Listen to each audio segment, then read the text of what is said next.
Thread-level parallelism, or TLP, refers to the parallelism among different threads. Now, a thread is a path of execution within a program. Now, each thread uses its own registers, but they share memory.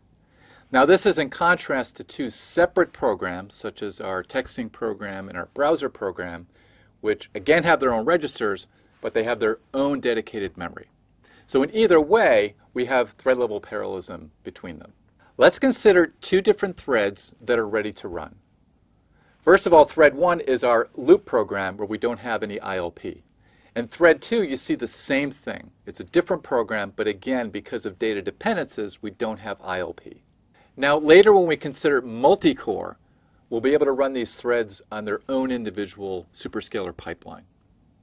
But what we're going to do instead is we're going to create a superscalar pipeline, a single core, that can run them both at the same time.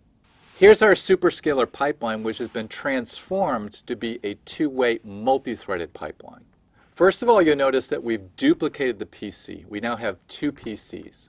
That's because we have two threads that each require their own PC. We also have shown the register file is divided into two register files. That's because each of the threads has its own independent registers. Now, in actuality, these two threads can share many of the pipeline resources. Although we've shown in EX that each ALU is dedicated to one thread, in a real design, both ALUs may be available to a single thread if it needs to use them. That's also the case for the memory stage. Although we've shown the data memory resources being separated among the two threads, in actuality, we may allow one thread to use all of the ports. The key feature here is that each of the threads has its own PC and its own independent set of registers. Now again, the register file could be combined into one, and we may dynamically allocate registers to one thread or the other, but the threads won't interfere with each other. Now this is one example of multithreading, which is called simultaneous multithreading, or SMT, because each of the threads simultaneously share the resources of the pipeline. Now let's see how the first three instructions in each of our two threads progress through our multi-threaded pipeline. First of all, we use the two PCs to fetch the first instruction in each of the two threads. Then as those pass into decode, we fetch the next two instructions in each of the threads.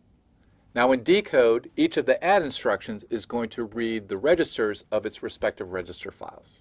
In the next cycle, we perform the two add operations for each of the two threads, and then we read the registers for the not from thread 1 and the add from thread 2. At the same time, we're fetching the third instruction in each of the two threads. In the next clock tick, the add instructions move into the mem stage. The not and the add instructions perform their ALU operations.